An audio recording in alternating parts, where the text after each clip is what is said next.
तो स्वागत है आप सभी का हमारे चैनल की एक बिल्कुल ही नई वीडियो के अंदर, जहां पर आज की इस वीडियो के अंदर हम बात करने वाले हैं क्रेवन द हंटर के बारे में। तो इस मूवी की स्टार्टिंग होती है रशिया के एक खतरनाक से जेल से, एक ऐसा जेल जहां पर दुनिया भर के सबसे खतरनाक कैदियों को रखा जाता है। और मूवी की स्टार्टिंग में हम ये देखते हैं कि इसी जेल के अंदर रशिया के कुछ सोल्जर्स क्रेवन को लेकर भी आते हैं। जेल के अंदर आकर जब क्रेवन को उसके सेल में डाला जाता है, तब हम ये देखते हैं कि उसके जेल सेल के अंदर एक रशियन कैदी भी होता है, जो कि क्रेवन को देखकर उससे कहता है कि किसी और का यहाँ पर आना मुझे पसंद नहीं है। लेकिन उसका जवाब देकर क्रेवन उससे कहता है कि उसे फिक्र करने की जरूरत नहीं है, क्योंकि क्रेवन यहाँ पर 3 दिन से ज्यादा रुकने नहीं वाला है। असल में इसके आगे चल के हमें पता लगता है कि क्रेवन असल में यहाँ पर किसी के तलाश में आया होता है, और वो जिसकी तलाश में आया होता है उसका नाम होता है साइमन। एंड इसीलिए अगले दिन क्रेवन जेल के अंदर साइमन को ढूंढता है और वो साइमन को जान से मार देता है। और ऐसा इसीलिए क्योंकि साइमन जानवरों का शिकार करवाया करता था, और कोई भी इंसान किसी जानवर का शिकार करे ये बात क्रेवन को बिल्कुल भी पसंद नहीं है। लेकिन यहाँ पर क्रेवन जैसे साइमन को जान से मारता है, वैसे पुलिस को इस बारे में पता लग जाता है, जिस वजह से पुलिस वाले क्रेवन को पकड़ने आते हैं। लेकिन क्रेवन अपनी पावर्स का इस्तेमाल करके बड़ी आसानी से जेल से बाहर निकल जाता है और उस जेल से कूद के बहुत दूर भाग जाता है। और काफी दूर आने के बाद हम ये देखते हैं कि वहाँ पर क्रेवन का प्लेन होता है, जिस प्लेन के अंदर क्रेवन की एक दोस्त भी होती है, और इसीलिए उसी प्लेन के जरिए क्रेवन वहाँ से उड़ के निकल जाता है। बट उसके बाद ही जो जेल के रशियन सोल्जर्स होते हैं, उन्हें क्रेवन की तलाश करते हुए बर्फ में एक आदमी की लाश मिलती है। और जब वो सोल्जर्स उसकी तहकीकात करते हैं, तब उन्हें पता लगता है कि असल में ये मरा हुआ आदमी वो कैदी है जिसे पकड़ के उन सोल्जर्स को जेल के अंदर लाना था।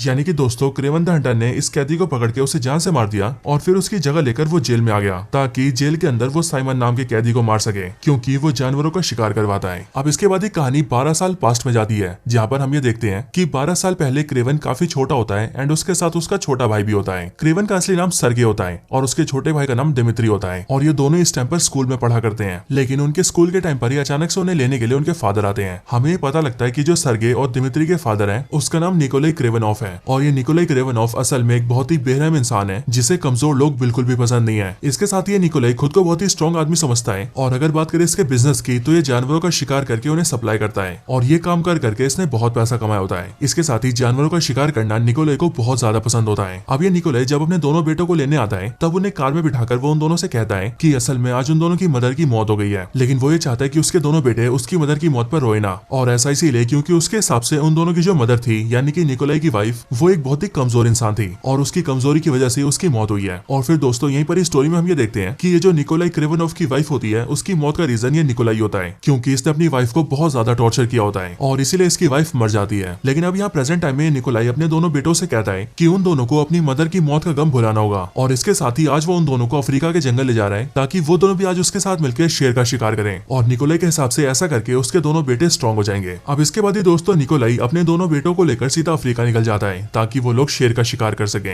एंड फिर इसके बाद ही सीन शिफ्ट होता है और हम सीधा अफ्रीका के टांजानिया कंट्री को देखते हैं। यहाँ टांजानिया के अंदर हम एक लड़की से मिलते हैं जिसका नाम होता है कैलिप्सो। ये कैलिप्सो इस टाइम पर अपनी नानी के साथ होती है, और यहीं पर ही हमें पता लगता है कि कैलिप्सो की नानी असल में एक टैरो कार्ड रीडर है, एंड उसे अफ्रीकन जंगलों की जड़ी बूटियों की काफी समझ है। इसके साथ ही कैलिप्सो की नानी उसे एक छोटी सी शीशी भी देती है, और वो कैलिप्सो को शीशी देते हुए कहती है कि इस वाली शीशी के अंदर एक ऐसा खास नुस्खा है, जो नुस्खा सिर्फ वो और उसके परिवार के लोग ही बना सकते हैं, और ये नुस्खा कैलिप्सो की नानी के खानदान का सीक्रेट है। लेकिन जब कैलिप्सो उनसे पूछती है कि आखिरकार इसके अंदर ऐसा खास क्या है, तब कैलिप्सो की नानी उसे ये बताती है कि इस वाले नुस्खे के अंदर ऐसी खास पावर है कि ये किसी के भी जख्मों को पलक झपकते ठीक कर सकता है। यहाँ तक कि अगर कोई इंसान मर भी रहा हो तो ये उसे फिर से ठीक कर सकती है। और फिर ये बोलने के बाद ही कैलिप्सो की नानी उसे नुस्खा दे देती है, और फिर वो कैलिप्सो से कहती है कि इसका इस्तेमाल तब करना जब तुम्हें बहुत ज्यादा जरूरत हो। अब इसी टाइम पर दूसरी तरफ हम ये देखते हैं कि निकोलाई क्रेवनॉफ अपनी टीम और अपने दोनों बेटों को लेकर अफ्रीका के जंगल में आ जाता है, ताकि यहाँ पर वो लोग शेर का शिकार कर सके। यहीं पर ही निकोलाई अपने दोनों बेटों को बताता है कि आज यहाँ पर वो लोग असल में खास तरह के शेर को मारने आए हैं, और जिस शेर का वो आज शिकार करने आए हैं वो साइज में काफी बड़ा, काफी खूंखार और काफी पावरफुल है, और आज तक उस शेर का कोई भी शिकारी शिकार नहीं कर पाया है। यहाँ तक कि उस शेर ने अब तक 2000 से भी ज्यादा लोगों को जान से मार दिया है। इसके साथ ही निकोलाई अपने दोनों बेटों को बताता है कि उस शेर का नाम जार है, और वो लोग अब यहाँ से तब तक नहीं जाएंगे जब तक वो यहाँ पर जार का शिकार नहीं कर लेते। अब दोस्तों, इसी टाइम पर जब निकोलाई और उसके आदमी जार का शिकार करने के लिए उसे ढूंढ रहे होते हैं, तब यहीं पर ही निकोलाई से मिलने के लिए एक आदमी आता है जिसका नाम होता है एलेक्सी। और ये एलेक्सी निकोलाई से मिलकर उससे कहता है कि वो भी एक शिकारी है, और उसने निकोलाई के बारे में काफी अच्छी बातें सुनी है, और इसीलिए वही चाहता है कि निकोलाई उसके साथ एक डील कर ले, एंड डील के अंदर वो लोग पार्टनर्स बन जाए। बट ये बात सुनकर निकोलाई एलेक्सी का मजाक उड़ाता है, और वो एलेक्सी से कहता है कि वो बहुत ही कमजोर है, एंड इसीलिए निकोलाई किसी भी कमजोर के साथ कोई डील नहीं करता है, और फिर ये बोलकर ही वो एलेक्सी को वहां से भेज देता है। लेकिन यहाँ पर हम ये देखते हैं कि एलेक्सी को निकोलाई की बातें बिल्कुल भी अच्छी नहीं लगती, और इसीलिए वो निकोलाई से नफरत करने लगता है। लेकिन इसी टाइम पर दूसरी तरफ हम ये देखते हैं कि निकोलाई के दोनों बेटे यानी कि सर्गे और दिमित्री उनसे काफी दूर हो जाते हैं। पर सभी से दूर होकर सर्गे और दिमित्री ये देखते हैं कि वो दोनों ही अपने फादर से काफी दूर हैं, और इसीलिए वो अपने फादर को ढूंढने जाते हैं। लेकिन इसी टाइम पर पर उन दोनों के सामने जार आ जाता है, यानी कि वही शेर जिसका शिकार करने ये लोग यहाँ पर आए हैं। अब जार को देखकर सर्गे अपने छोटे भाई दिमित्री को पीछे कर देता है और वो खुद जार के सामने बंदूक तान देता है। लेकिन सर्गे के मन में जानवरों को लेकर हमदर्दी होती है और इसीलिए वो उसे मारता नहीं है और अपनी बंदूक को नीचे कर लेता है। लेकिन अब क्योंकि जार बहुत ही ज्यादा खूंखार था, इसीलिए वो सर्गे पर अटैक कर देता है और उसके आधे शरीर को नोच देता है। लेकिन इसी टाइम पर ये सारी आवाजें सुनकर निकोलाई और उसकी टीम भी वहां पर आ जाती है और निकोलाई अपने सामने जार को देखकर उस पर 2-3 गोलियां चलाता है। लेकिन हम ये देखते हैं कि उसकी गोलियों का जार पर कोई असर नहीं होता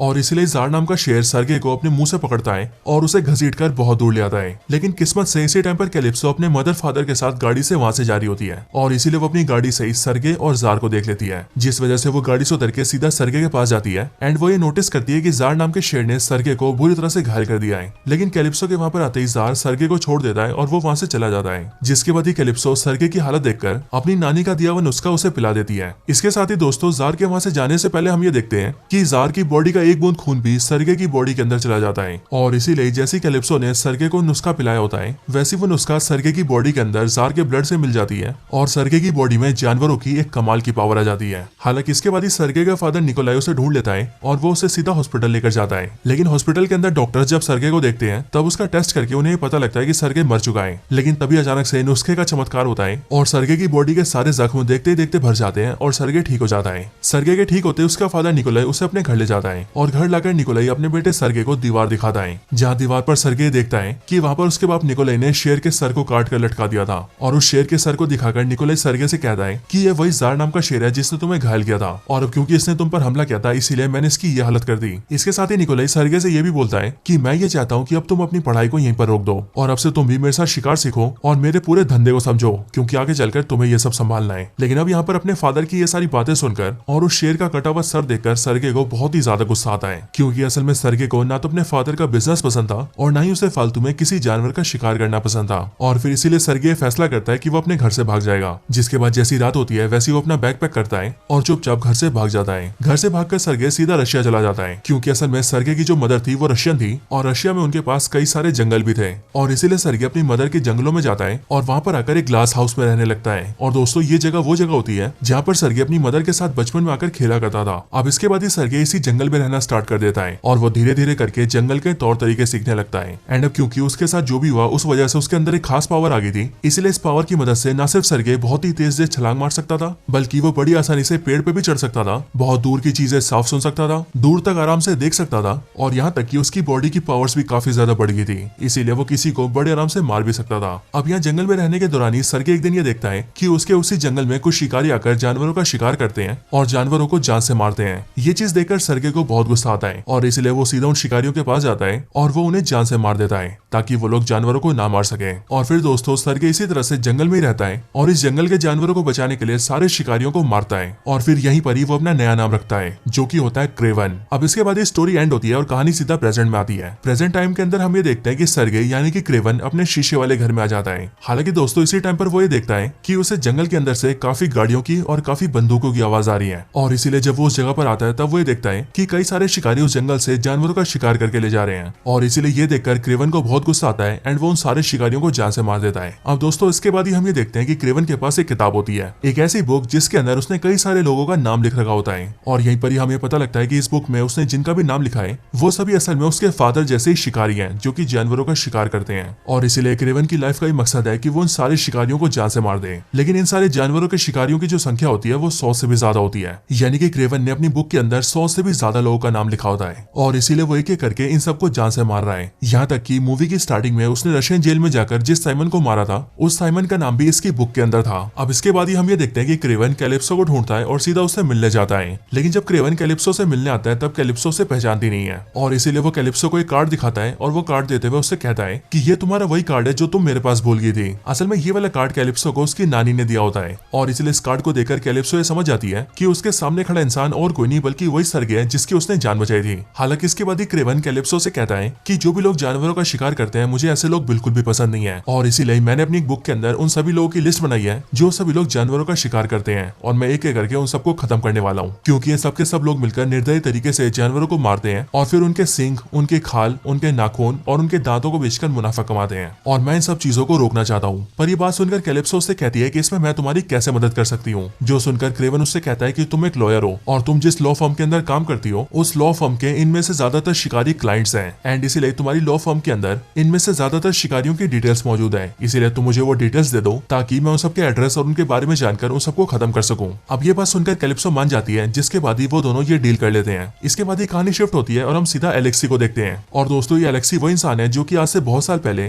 निकोलाई क्रेवनोव से मिलकर उसके साथ पार्टनरशिप करने आया था, लेकिन इसके कमजोर होने की वजह से निकोलाई ने इसे भगा दिया था। अब असल में एलेक्सी भी एक शिकारी था जो कि जानवरों का शिकार करके उन्हें सप्लाई करता था और इसीलिए वो निकोलाई के साथ काम करना चाहता था। लेकिन जब निकोलाई ने उसकी बेइज्जती करके उसे भगाया तब उसे बहुत बुरा लगा और इसीलिए एलेक्सी डॉक्टर माइल्स नाम के एक साइंटिस्ट से मिला जिसने कि उसे ताकतवर करने के लिए उसके ऊपर एक्सपेरिमेंट किया। और उस साइंटिस्ट के एक्सपेरिमेंट की वजह से एलेक्सी बन गया राइनो। लेकिन असल में राइनो में तब्दील होना एलेक्सी के हाथ में था, जिसके लिए उसके पास एक बैग था एंड उस बैग के अंदर वो एक खास तरह की हवा या फिर लिक्विड को कैरी करता था और उसी चीज को वो एक पाइप के जरिए अपनी बॉडी में डालता था। इसीलिए जब तक ये पाइप उसकी बॉडी से जुड़ी रहती थी तब तक एलेक्सी इंसान रहता था और जैसे वो इस पाइप को हटाता था वैसे वो राइनो बन जाता था। हालांकि एलेक्सी राइनो बनकर इसीलिए नहीं रहना चाहता था क्योंकि राइनो बनने पर उसकी बॉडी को बहुत दर्द होता था, जिस वजह से एलेक्सी राइनो तभी बनता था जब उसे जरूरत होती थी। अब यहाँ पर हम एलेक्सी को यानी कि राइनो को उसके अड्डे पर देखते हैं, जहाँ पर उसका खास आदमी उससे कहता है कि असल में आजकल क्रेवन द हंटर नाम का एक आदमी बहुत फेमस हो रहा है और हम जैसे लोग जो कि जानवरों का शिकार करते हैं ये क्रेवन द हंटर उन्हें जान से मार देता है। इसीलिए बॉस, इस क्रेवन द हंटर से आपको भी खतरा है और इसीलिए इससे पहले क्रेवन द हंटर हमें मारे हम लोग इस क्रेवन द हंटर को ही मार देते हैं। और अब क्रेवन द हंटर को मारने के लिए राइनो एक खास तरह के आदमी को बुलाता है, जिस आदमी का नाम होता है फॉरेनर। और फिर अगले सीन के अंदर हम इस फॉरेनर को देखते हैं जो कि असल में एक ऐसा इंसान होता है जो कि ना सिर्फ बहुत ही तेजी से मूव कर सकता है बल्कि इसके अलावा ये किसी की आंखों में देखकर उसे हिप्नोटाइज भी कर सकता है। और अब राइनो इसी फॉरेनर के साथ मिलकर क्रेवन द हंटर को मारने वाला है। अब इसके बाद ही हम सीधा क्रेवन को देखते हैं, जहाँ पर क्रेवन को उसके छोटे भाई का फोन आता है एंड वो उससे कहता है कि उसका बर्थडे है इसीलिए उसे आना ही पड़ेगा। इसके बाद ही क्रेवन भी अपने छोटे भाई के बर्थडे में उसे मिलने जाता है, जहाँ पर ही उन दोनों के फादर निकोलाई क्रेवनोव भी आते हैं। और यहाँ पर हम इस चीज को नोटिस करते हैं कि क्रेवन समय समय पर अपने छोटे भाई दिमित्री से तो मिलने आता है बट उसे अभी भी अपने फादर से मिलना पसंद नहीं है। लेकिन क्रेवन का फादर निकोलाई हमेशा उससे कहता है कि वो फिर से घर लौट आए और उन सबके साथ रहने लगे, लेकिन क्रेवन कभी भी इस बात के लिए राजी नहीं होता है। अब इसके बाद ये लोग बर्थडे पार्टी को एंजॉय करते हैं और रात होने पर ये लोग सो जाते हैं। लेकिन जब सुबह क्रेवन उठता है तब वो ये देखता है कि उसका छोटा भाई उसके कमरे से गायब हो चुका है और इसीलिए जब वो जल्दी से बिल्डिंग के नीचे देखता है तब उसे पता लगता है कि कुछ गुंडों ने उसके छोटे भाई को किडनैप कर लिया है और वो इस टाइम पर उसके छोटे भाई को गाड़ी में डालकर उसे वहां से ले जा रहे हैं। ये देखकर क्रेवन जल्दी से उस गाड़ी का पीछा करता है और उस गाड़ी पर अटैक करके अपने छोटे भाई को छुड़ाने की कोशिश करता है। लेकिन कुछ टाइम बाद ही वो गुंडे गाड़ी से निकलते हैं और सीधा हेलीकॉप्टर में घुस जाते हैं और हेलीकॉप्टर के जरिए क्रेवन के छोटे भाई दिमित्री को वहां से ले जाते हैं, जिस वजह से क्रेवन भी उन्हें पकड़ नहीं पाता है। अब ये चीज देखकर क्रेवन को बहुत गुस्सा आता है और इसीलिए वो सीधा कैलिप्सो के पास जाता है और वो कैलिप्सो को उन सारे गुंडों की डिटेल देकर उससे कहता है कि वो किसी भी तरह से उन सारे गुंडों का पता लगाए, जिसके बाद कैलिप्सो भी उन सारे गुंडों के बारे में पता करने लगती है। अब इसके बाद ही क्रेवन सीधा अपने घर जाता है ताकि वो इस बारे में अपने फादर को बता सके, लेकिन घर पहुंचते उसे पता लगता है कि उसके फादर को इस बारे में पहले से ही पता चल चुका है क्योंकि जिन लोगों ने दिमित्री को किडनैप किया है उन्होंने उसके फादर को फोन करके उससे $20 मिलियन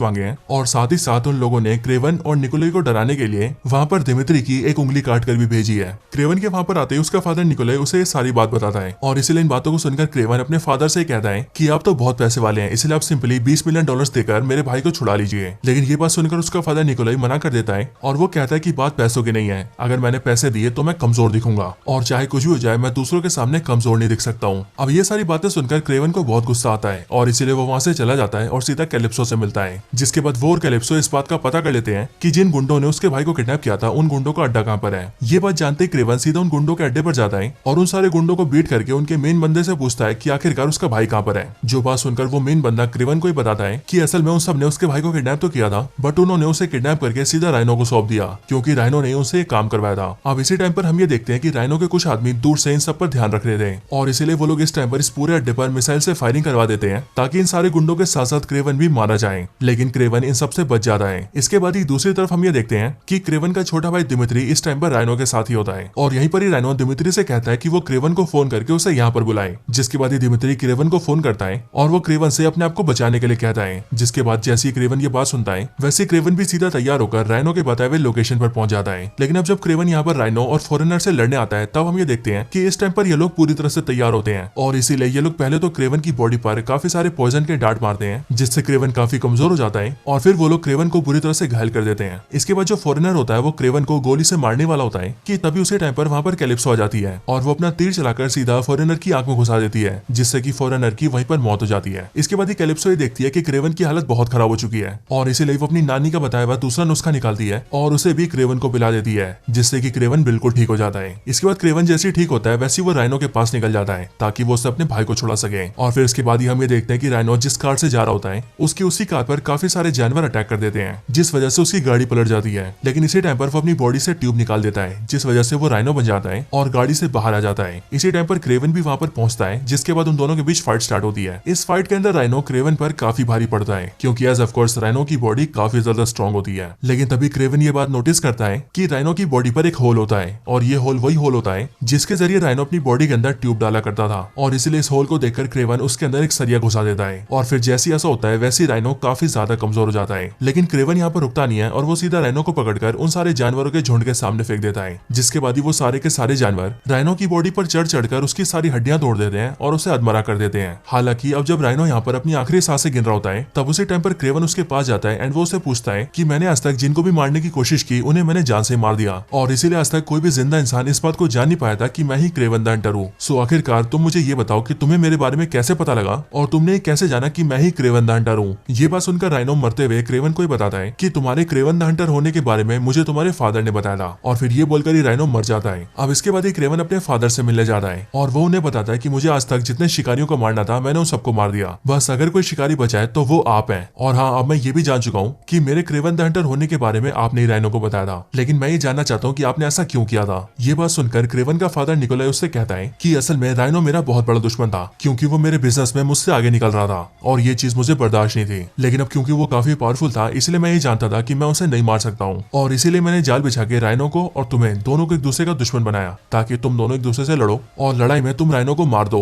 क्योंकि मैं जानता था कि तुम राइनो को मार सकते हो। और हाँ, रही बात मेरी, तो अगर तुम मुझे मारना चाहते हो तो मुझे मार सकते हो। लेकिन अपने फादर की बात सुनकर क्रेवन उन्हें मारता नहीं है और वो वहां से उठकर जाने लगता है। लेकिन इसके बाद ही हम ये देखते हैं कि जंगल से एक भालू निकलता है और वो क्रेवन के सामने क्रेवन के फादर पर अटैक करके उन्हें जान से मारने लगता है। उस भालू से बचने के लिए क्रेवन का फादर अपनी गन निकालता है, लेकिन वो ये देखता है कि उसकी गन के अंदर एक भी बंदूक नहीं है। और फिर इसके बाद हम क्रेवन को देखते हैं जिसने उस गन की सारी बंदूकें निकाल ली थी। यानी कि दोस्तों यहाँ पर क्रेवन ने डायरेक्टली तो अपने फादर को नहीं मारा, लेकिन उसी ने अपने फादर को भालू से मरवाया है। और अब इसी तरह से क्रेवन द हंटर उन सारे शिकारियों को मार देता है जो कि जानवरों का शिकार किया करते थे। अब इसके बाद ही दोस्तों 1 साल बीत जाते हैं, और 1 साल बाद जब फिर से डिमित्री का बर्थडे आता है तब क्रेवन उससे मिलने के लिए जाता है। लेकिन वहां पर वही देखता है कि उसके भाई दिमित्री ने उसके फादर का काम स्टार्ट कर दिया है, यानी कि अब दिमित्री भी जानवरों का शिकार करवाता है और उन्हें सप्लाई करता है। ये चीज देखकर क्रेवन दिमित्री को रोकने की कोशिश करता है, बट ये चीज देखकर दिमित्री अपने कई सारे रूप बदलता है और वो अपने भाई क्रेवन को खुद से दूर रहने के लिए कहता है। और फिर दोस्तों हमें पता लगता है कि क्रेवन का भाई दिमित्री कमेलियन बन चुका है, और ये कमेलियन उसी साइंटिस्ट की मदद से बना है जिस साइंटिस्ट की मदद से एलेक्सी राइनो बना था।